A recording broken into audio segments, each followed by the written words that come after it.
Yes sir, ಅವರು ಮಾತಲ್ಲಿ ಗೊತ್ತಾಯ್ತು ನೀವು ಆ ಟೈಮಲ್ಲಿ ಅಲ್ಲೊಂದು ಕನ್ನಡ ಸಂಘ ಮಾಡಿದಿರಿ, ಕನ್ನಡದ ಕೆಲಸಗಳು ಅಲ್ಲೇ ಶುರು ಮಾಡ್ಬಿಟ್ಟಿದ್ದೀರಿ ಬೊಂಬೈಯಲ್ಲಿ ಅಂತ. ಅಲ್ಲ, ನಾ ಕನ್ನಡ ಸಂಘ ಮಾಡಿರ್ಲಿಲ್ಲ, ಬಟ್ ಅಲ್ಲಿ ತುಂಬಾ ಕನ್ನಡ ಸಂಘಗಳು 70s ಅಲ್ಲಿ ಹೋದಾಗ ವಿಲ್ ನಾಟ್ ನಿಮಗೆ ಆಶ್ಚರ್ಯ ಆಗಬಹುದು, ಎಲ್ಲರಿಗೂ ಆಶ್ಚರ್ಯ ಆಗಬಹುದು.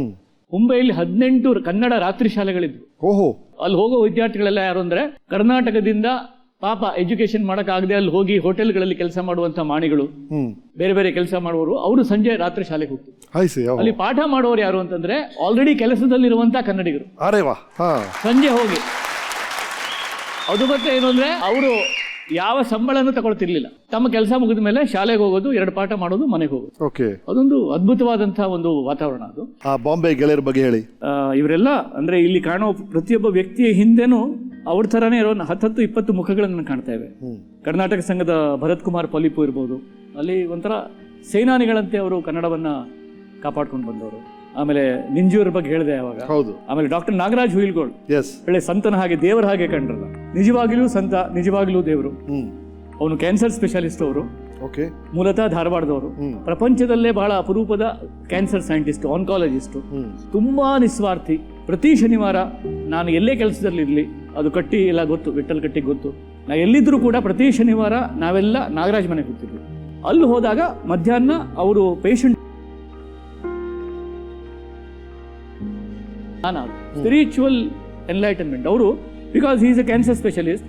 ಅವರು ಟರ್ಮಿನಲ್ಲಿ ಇಲ್ ಪೇಷಂಟ್ಸ್ ಜೊತೆಗೇನೆ ಮಾತಾಡೋದು. ಯಾರಿಗೂ ಒಂದು 4 ತಿಂಗಳಿದೆ, ಯಾರಿಗೂ ಒಂದು 5 ತಿಂಗಳು ಬಾಕಿ ಇದೆ, ಯಾರಿಗೂ ಒಂದು ವರ್ಷ ಬಾಕಿ ಇದೆ, ಅವ್ರ ಜೊತೆಗೆ ಇವ್ರು ಮಾತಾಡೋದಲ್ಲ. ಎಷ್ಟು ಅವರಿಗೆ ಅವ್ರು ಹೋಪ್ ಕೊಡ್ತಾ ಇದ್ರು. ಒಂದು ನನ್ನ ಕಥೆಯಲ್ಲಿ ಬರುತ್ತದು, ಒಬ್ಬ ಪೇಷಂಟ್ ಇದ್ರು, ಇವರು ನೀವು ಚೆನ್ನಾಗಾಗತ್ತೆ ಅಂತ ಹೇಳಿದ್ರು ಕೂಡ ಅವ್ರು ಹೇಳಿದ್ರು, ಡಾಕ್ಟರ್ ಸಾಬ್ ನೀವು ಅದೆಲ್ಲ ಹೇಳಬೇಡಿ, ಮುझे ಮಾಲೂಮ್ ಹೈ ಮುझे ಕ್ಯಾ ಹುವಾ ಹೈ, ಮುझे ಯೇ ಭೀ ಮಾಲೂಮ್ ಹೈ ಮುझे ಕ್ಯೂಂ ಹುವಾ ಹೈ ಅಂತ ಹೇಳಿದ್ರು. ನನಗೆ ಈ ರೋಗ ಆಗಿದೆ ಗೊತ್ತು, ನನಗೆ ಜಾಸ್ತಿ ದಿವಸ ಇಲ್ಲ ಅಂತ ಗೊತ್ತು, ಆದರೆ ಯಾಕೆ ಆಗಿದೆ ಅನ್ನೋದು ಗೊತ್ತು ಅಂತ. ಯಾಕೆ ಅಂತ ನಾಗರಾಜ್ ಕೇಳಿದ್ರೆ, ನಾನು ನಮ್ಮ ದೇಶದಲ್ಲಿ 70ನೇ ಇಸ್ವಿಯಲ್ಲಿ ಕುಡಿಯುವ ನೀರನ್ನು ಮಾರಿದ ಮೊದಲ ವರ್ತಕ. ಅಲ್ಲಿ ತನಕ ನೀರನ್ನು ಮಾರಿರಲಿಲ್ಲ ಯಾರು. Water is not meant to be sold, it's a drinking water, it should be freely available for everybody. I was the first one to bottle it and sell it. So I needed a punishment, so I don't feel bad that. So ನನಗಾಗ್ತಾ ಇರೋದು ನನಗೆ punishment ಅಂತ. ಅಂದರೆ ಎಷ್ಟರ ಮಟ್ಟಿಗೆ ಒಂದು sense of right and wrong, ಯಾಕಂದರೆ ಆಸ್ಪತ್ರೆ ಅನ್ನೋದು ನನಗೆ ಯಾವಾಗಲೂ ವೆರಿ ಸ್ಪಿರಿಚುವಲ್ ಪ್ಲೇಸ್ ಅಂತಲೇ ನೋಡೋದು ನಾನು. ಬಹಳ ಅದ್ಭುತವಾಯಿತು ನೀವು ಹೇಳಿದ್ದ ಮಾತುಗಳು. ನೀವು ಹೇಳಿದಾಗೆ ನೀವು ನೋವನ್ನು ನೋಡುವಂಥ ದೃಷ್ಟಿಕೋನನೇ ಭಾಳ ಇಂಟ್ರೆಸ್ಟಿಂಗ್ ಆಗಿದೆ. ಸರಿ, ಎಷ್ಟೊಂದು ಜನ ರೈಟರ್ಸ್ ಈಗ ಇದು ನೋಡ್ತಾ ಇರ್ತಾರೆ ಈ ಪ್ರೋಗ್ರಾಮನ್ನು. ಹೆಂಗ್ ಶುರು ಆಗುತ್ತೆ ದಿ ಪ್ರೋಸೆಸ್? GSS ಒಂದು ಕಡೆ ಹೇಳಿದ್ರು, ಭಾಳ ಇಂಟ್ರೆಸ್ಟಿಂಗ್ ಆಯ್ತು ಈ ಕವನಗಳೆಲ್ಲ ಹೆಂಗ್ ಬರುತ್ತೆ ಅಂತ. ಕೆಲವು ಕವಿತೆಗಳು ಕರೆದ ಕೂಡಲೇ ಬಂದು ಬಿಡುತ್ತವೆ ಚಿಕ್ಕ ಮಕ್ಕಳ ಹಾಗೆ, ಇನ್ನೂ ಕೆಲವಂತೂ ಹೊಸಲು ದಾಟಿ ಹೊರಕ್ಕೆ ಬರುವುದೇ ಇಲ್ಲ, ಹೊಸ ಮದುವೆ ಹೆಣ್ಣಿನಂತೆ ಅವಕ್ಕೆ ಮೈ ತುಂಬ ನಾಚಿಕೆ ಅಂತ. ಒಂದೊಂದು ಕವನ ಹೆಂಗ್ ಹುಟ್ಟುತ್ತೆ, ಒಂದೊಂದೇ ಅದರದ್ದೇ ಒಂದು ಸೋರ್ಸು, ಎಲ್ಲೋ ಒಂದು ಕಡೆ ಏನೋ ಒಂದು ಪ್ರೇರಣೆ ಸಿಗುತ್ತೆ. ನೀವು ಹೇಳಿದ್ರಿ ಈ ಥರ ಒಂದು ಕ್ಯಾನ್ಸರ್ ಪೇಷಂಟ್ ಕಥೆ ಆಯಿತು ಅಂತಲ್ಲ. There are so many young writers are people who want to write. ಅವ್ರೆಲ್ಲ ಏನು ಅಡ್ವೈಸ್ ಕೊಡಬೇಕು ಅಂತಿದ್ದೀರಾ ಜಯಂತ್ ಅವರೇ? Writing is not a workshop skill. Correct. ಅದು 10 ದಿನದಲ್ಲಿ ಕವಿಯಾಗಿರಿ, 30 ದಿನದಲ್ಲಿ ಆ ಥರದ್ದಲ್ಲ. ಅದು ನಾವು ಉಸಿರಾಟದ ಹಾಗೆ. ಅದು ಅದಕ್ಕೊಂದು ಮೊದಲಿಂದನೂ ನಾವು ಅದನ್ನು ಓದ್ಕೊಂಡು ಬಂದಿರಬೇಕು, ತಾನಾಗೆ ಆಗತ್ತೆ. ಅದು ಈಗ ಪ್ರಾಯಕ್ಕೆ ಬಂದಾಗ ಮೊಡೆ ಬರಲ್ವಾ, ಹಾಗೆ ಪ್ರಾಯಕ್ಕೆ ಬಂದಾಗ ಎಲ್ಲರಿಗೂ ಕವಿತೆ ಬರುತ್ತೆ. ಎಲ್ಲ ಹೇಳಲ್ಲ ಅಷ್ಟೇ, ಎಲ್ಲರೂ ಬರ್ದಿರ್ತಾರೆ. ನನಗೆಲ್ಲ ಈಗ ಸಿಗ್ತಾರೆ ಅವರು, ನಾನು ಬರ್ದಿದ್ದೀನಿ. ಹೌದು, ಲಕ್ಕಿಲಿ ಉಳಿದ ಎಲ್ಲಾ ಕ್ಷೇತ್ರಗಳಿಗೆ ಗುರು ಬೇಕು, ಸಾಹಿತ್ಯಕ್ಕೆ ಗುರು ಬೇಡ. ಯಾಕಂದ್ರೆ ಸಾಹಿತ್ಯಕ್ಕೆ ಪ್ರಕಟಿತ ಸಾಹಿತ್ಯನೇ ಗುರು. ಎಲ್ಲ ಪುಸ್ತಕಗಳನ್ನು ಓದಿ. ನಮಗೆಲ್ಲ ಯಾರು ಹೀಗೆ ಬರೀರಿ ಹಾಗೆ ಬರೀರಿ ಅಂತ ಹೇಳ್ಕೊಟ್ಟಿದ್ದಲ್ಲ. ತಿರುಮಲೇಶ್ವರನ್ನು ಓದಿದ್ವಿ, AK ರಾಮಾನುಜನನ್ನು ಓದಿದ್ವಿ, ಗಂಗಾಧರ ಚಿತ್ತಾಳರನ್ನು ಓದಿದ್ವಿ, ಯಶವಂತ್ ಚಿತ್ತಾಳರನ್ನು ಓದಿದ್ವಿ, ಶಾಂತಿನಾಥ್ ದೇಸಾಯಿ, P ಲಂಕೇಶ್, ತೇಜಸ್ವಿ, ಇವ್ರನ್ನೆಲ್ಲ ಓದಿ ನಮಗೆ ಗೊತ್ತಾಯ್ತು. ಓದದೆ ಏನೂ ಆಗಲ್ಲ. ನಮ್ಮಲ್ಲಿ ಏನಾಗುತ್ತೆ, ಕೆಲವರಿಗೆ ತುಂಬಾ ಸರ್ ನಮಗೆ ಟೈಮ್ ಇಲ್ಲ. ನಾನು ಟೈಮ್ ಇಲ್ಲ ಅಂದ್ರೆ ಊಟ ಮಾಡಲ್ವಾ ನೀವು? ಟೈಮ್ ಇಲ್ಲ ಅಂದ್ರೆ ನೀವು ಸ್ನಾನ ಮಾಡಲ್ವಾ ನೀವು? ಆ ಥರನೇ ಇದಕ್ಕೂ ಟೈಮ್ ಮಾಡ್ಕೋಬೇಕು ನೀವು. ಇದು ಟೈಮ್ ಇಲ್ಲ ಅಂತ ಓದದೇ ಇದ್ರೆ ಹೇಗೆ ಅಂದ್ರೆ, ನಮ್ಮ ಕಡೆ ಒಂದು ಗಾದೆ ಮಾತಿದೆ, ಯಾರಿಗೂ ನದಿ ಮೇಲಿನ ಸಿಟ್ಟಿನಿಂದ ಸ್ನಾನನೇ ಮಾಡ್ಕೊಳ್ಳಿಲ್ಲಂತೆ, ಅದರಿಂದ ನದಿಗೇನು ಲುಕ್ಸಾನಿಲ್ಲ. ಆ ಥರ ಒಂದು ಪ್ರವಾಹ, ಅದು ಓದಬೇಕು ನಾವು. We have to read.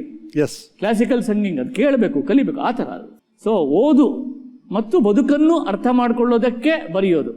ಬರೆಯೋನಾಗಿ ಬದುಕುವುದಲ್ಲ, ಬದುಕುವವನಾಗಿ ಬರಿಬೇಕು. ವಾವ್, ರಿಯಲಿ ಜಯಂತ್ ಅವರೇ, ನಿಮ್ಮನ್ನ ಒಬ್ಬ ಕವಿಗಳಾಗಿ, ಕಥೆಗಾರನಾಗಿ, ನಾಟಕಗಾರನಾಗಿ, ಅಂಕಣಗಾರನಾಗಿ ಎಲ್ಲದರಲ್ಲೂ ರೀತಿಯಲ್ಲೂ ಎಂಜಾಯ್ ಮಾಡಿದ್ದೀವಿ. I agree on everything you said actually. Mean you just spoke my mind ಅನಿಸ್ತು ನನಗೆ, ಅಷ್ಟು ಚೆನ್ನಾಗಿತ್ತು. ಮಧ್ಯದಲ್ಲಿ ನೀವು ಟಿ ವಿ ನಿರೂಪಕರಾಗಿ ನಿಮ್ಮನ್ನು ನೋಡಿದ್ವಿ. ನಮಸ್ಕಾರ ಅಂತ ಒಂದು ಸರಣಿ ಮಾಡಿದ್ರಿ ಈ ಟಿ ವಿಯಲ್ಲಿ. ಹೌದೌದು. ನಿಮ್ಮ ಮತ್ತು ದೂರದರ್ಶನ ಮತ್ತು ಟಿ ವಿ ಮಾಧ್ಯಮದ ನಂಟು, ಅದರ ಬಗ್ಗೆ ನಿಮ್ಮ ಟಾಪ್ ಆಫ್ ದಿ ಮೈಂಡ್ ಏನೇನು ಅನಿಸಿಕೆಗಳಿದೆ? ಇಲ್ಲ, ಅದು ನನಗೆ ಒಂದು ಪುನರ್ಜನ್ಮ. ನನ್ನ ಪುನರ್ಜನ್ಮ ಅಂದ್ರೆ ಆ ಥರದ ನನ್ನ ಪುನರ್ಜನ್ಮದಲ್ಲಿ ನಂಬಿಕೆ ಇಲ್ಲ. ನನ್ನ ಪ್ರಕಾರ ಎಲ್ಲ ಪುನರ್ಜನ್ಮಗಳು ಈ ಜನ್ಮದಲ್ಲೇ ಆಗ್ಬೇಕು. ಹೌದೌದು, ಇಲ್ಲೇ ಸರ್ ಎಲ್ಲ ಇಲ್ಲೇ. ಯಾವ ಜನ್ಮದ ಮೈತ್ರಿ ಅಂದ್ರೆ ನನಗೆ ಇಷ್ಟ ಆಗಲ್ಲ, ಈ ಜನ್ಮದ ಮೈತ್ರಿ ಆಗ್ಬೇಕು. ಹೇಳ್ಬೇಕು ಅನ್ನಿಸ್ತಾ ಇದೆಯಾ? ಏನು ಹೇಳಲಿ ಅಂತ ಗೊತ್ತಾಗ್ತಾ ಇಲ್ಲ. ಇವರೆಲ್ಲ ನನ್ನನ್ನು ಎಷ್ಟು ಪ್ರೀತಿಯಿಂದ ಓದಿದ್ದಾರೆ. ಅದೇನು ಅಂದ್ರೆ ಒಬ್ಬ ಲೇಖಕನಿಗೆ ಮತ್ತೇನು ಬೇಡ, ವಿಮರ್ಶೆ, ಫಲಕ, ಹಳದಿ ಕೆಂಪು ಧ್ವಜ, ಸನ್ಮಾನ ಪತ್ರ ಅದಲ್ಲ, ಇನ್ನೊಂದು ಮನಸ್ಸಿನಲ್ಲಿ ನನ್ನ ಕೃತಿ ಬೆಳೀಲಿ ಅಂತಿರುತ್ತೆ. It should get extended. ನಾನು ಬರ್ದಿತ್ತು ಅದು ಅಲ್ಲಿರುತ್ತೆ ಅದು. But when a very sensitive mind reads it, ಅದು ಒಂದು ಅಲ್ಲಿ ಅದು ಮತ್ತೆ ಜೀವ ಬರುತ್ತೆ ಅದಕ್ಕೆ. ಬಹಳ ಚೆನ್ನಾಗಿ ಸೆನ್ಸಿಟಿವ್ ಮೈಂಡ್. ಹೌದು, ಇಟ್ಸ್ ವೆರಿ ಪ್ರೆಷಸ್. ಇವರ ರೆಸ್ಪಾನ್ಸ್ಗಳು, ಅವರ ಒಂದು ಪ್ರಾಮಾಣಿಕವಾದ ಓದಿನ, ಮುಕ್ತವಾದ ಓದಿನ ಒಂದು ಸ್ಪಂದನ ಅದು. ಸೊ ಅದು ತುಂಬ ಅಮೂಲ್ಯವಾದದ್ದು ನನಗೆ. ಏನು ಹೇಳೋಕೆ ತೋರಿಸ್ತಾ ಇಲ್ಲ. ಕೃತಿಗಳಿಂದಾನೇ ಸಂಸ್ಕೃತಿ ಅಂತ ಹೇಳ್ತಾರೆ. ಆನ್ ದಟ್ ನೋಟ್ ಸರ್, ಮಧ್ಯದಲ್ಲಿ ಒಬ್ಬ ನಾಟಕಗಾರನ ನೋಡಿದ್ರೆ, ಸೇವಂತಿ ಪ್ರಸಂಗ ಅಂತ ನಾಟಕ ಬರೆದ್ರಿ, ಜೊತೆಗಿರೋನು ಚಂದ್ರ ಬರೆದ್ರಿ. ಸೊ ಆ ನಾಟಕದ ಅನುಭವಗಳು ಹೇಗಿತ್ತು? What is the next play in mind? ನಾಟಕ ನಾನು ಸ್ವಂತ ನಾಟಕ ಬರೆದಿಲ್ಲ. ನನ್ನ ನಾಟಕಗಳೆಲ್ಲವೂ ಅಸೈನ್ಮೆಂಟ್ಸ್. ಓಕೆ. ಫಾರ್ ಎಕ್ಸಾಂಪಲ್ ಸೇವಂತಿ ಪ್ರಸಂಗ, ಅದು ನೀನಾಸಂ ತಿರುಗಾಟಕ್ಕಾಗಿ ಬರ್ಸಿದ್ದು ಕೆ ವಿ ಸುಬ್ಬಣ್ಣ ಅವರು. ಅದು ಬರ್ನಾರ್ಡ್ ಶಾನ ಪಿಗ್ಮ್ಯಾಲಿಯನ್ ಆಧಾರಿತ ಮೈ ಫೇರ್ ಲೇಡಿ ಅದು. ಓಕೆ. ಆದ್ರೆ ನಾನು ಸಾಕಷ್ಟು ಲಿಬರ್ಟಿ ತಗೊಂಡು, ಸಾಕಷ್ಟು ಸ್ವಾತಂತ್ರ್ಯ ವಹಿಸಿಕೊಂಡು ನಮ್ಮ ಜಾಯಮಾನಕ್ಕೆ ಅದನ್ನು ಅಳವಡಿಸಿದ್ದೀನಿ. ರೈಟ್. ನಿಮ್ಮ ನಾಟಕಗಳಲ್ಲಿ ನಿಮ್ಮ ಜೊತೆ ಇದ್ದವರು ಬಂದಿದ್ದಾರೆ, ಸ್ವಾಗತಿಸಿ. Please come sir. ಓ ನಮಸ್ತೆ. ನಮಸ್ಕಾರ. Very good. ಹೇಗಿದ್ದೀರಿ?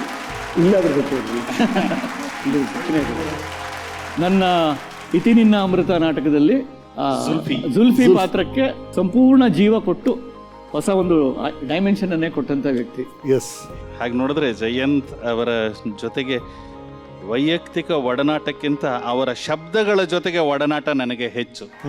ಅಂದರೆ ರಂಗದ ಮೇಲೆ ಅವರು ಬರೆದ ಸಂಭಾಷಣೆಗಳನ್ನು ಬಹಳ ಪ್ರೀತಿಯಿಂದ, ಬಹಳ ತನ್ಮಯತೆಯಿಂದ ಹೇಳಿ ಸುಖಪಟ್ಟು ಸಂತೋಷಪಟ್ಟಿರೋನು ನಾನು.